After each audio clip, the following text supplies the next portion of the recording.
The hope was to find a cave that might be down at the original ground level. And so the excavation began.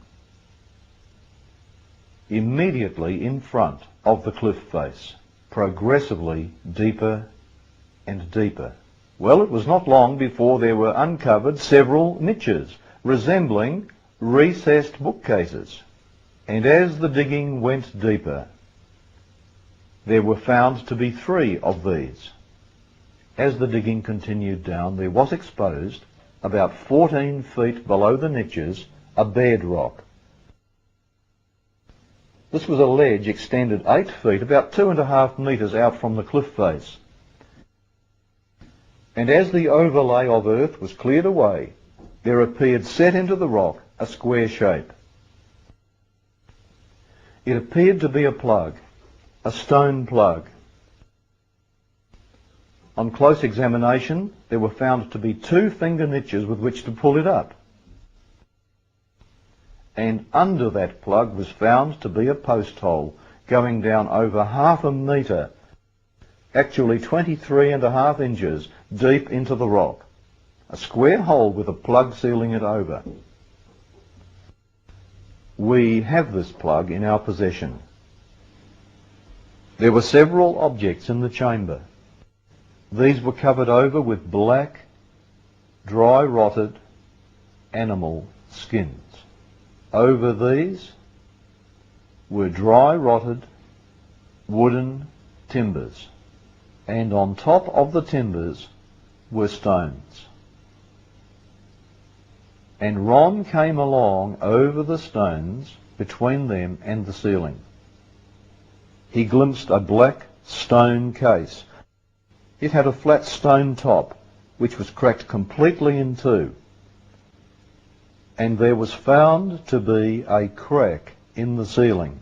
The crack was immediately above the crack in the lid of the stone case. The crack came down through the rock, leapt as it were through the air, then started again. Very, very odd. The crack extended through 20 feet, 6 metres of solid rock. The earth shook violently. At the moment of Jesus' death, the rock was torn open, and the blood came down out of his side, down past his legs, down over his feet.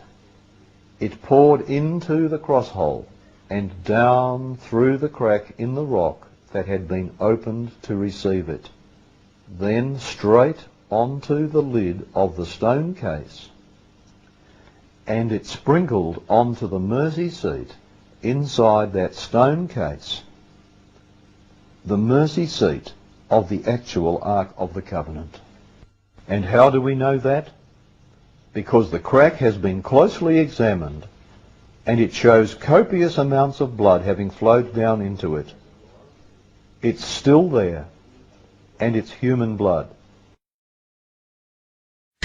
My question is that you said that you had the blood of our Lord examined by the Israelis. That's correct. What was their determination of that? Real quickly, okay. Dried blood is dead blood.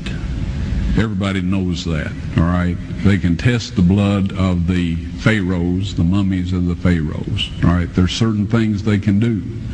They cannot get a chromosome count by any method I'm familiar with, all right? Things keep changing. I don't profess to know everything. However, there's no way I know that you can get a chromosome count out of dead blood. You can get a DNA and some other things, but not a chromosome count, all right? That's done by living white blood cells. Now then, first of all, in this analysis, I took the blood into a laboratory in Israel. I asked one of the people I work with in antiquities, where is a good laboratory that does reliable work? And they said, such and such, such and such. I took it. I just said, please examine this blood and tell me what you can tell me about it. All right? They said, well, look, we're going to reconstitute it. We're going to put it in normal saline and keep it at body temperature for 72 hours with gentle swirling. All right, that's their business. That's great. I said, now I want to be there when you check it out. They said, fine. So I was back. They checked it out. I said, now, they said it's human blood. We can tell that. They did whatever tests they need to do.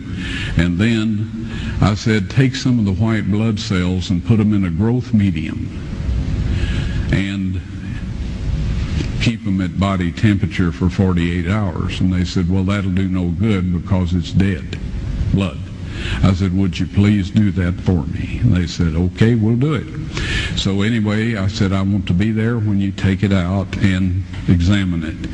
So I was back there. They took it out, examined it under a microscope, and the one technician called the other one over there, and then they called the boss over there, and they were talking Hebrew a mile a minute there for a little bit, and they looked at me and they said, Mr. Wyatt, this human blood only has 24 chromosomes in it. Everybody else has 46. You see, 23 from your mother, 23 from your father, 22 autosomes from your mother, 22 autosomes from your father. You get an X from your mother, you may get an X or a Y from your father, all right? This blood had 23 chromosomes from the mother's side, one Y chromosome only.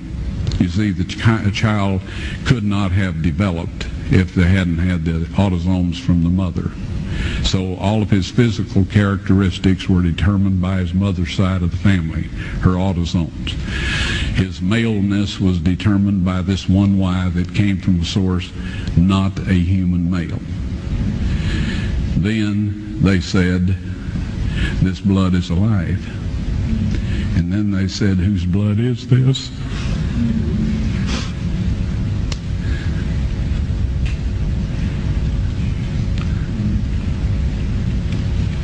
I said, it's the blood of your Messiah.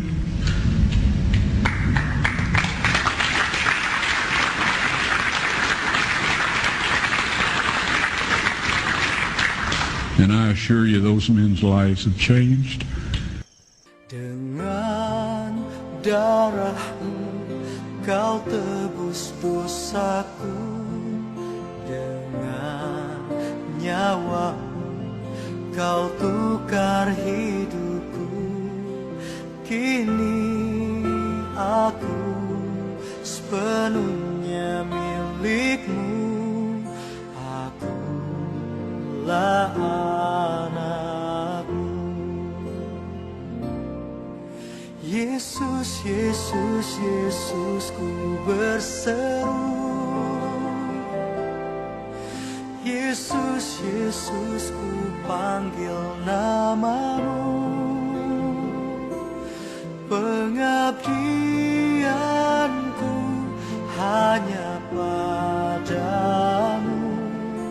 Yesus, Yesus, Engkaulah Bapakku.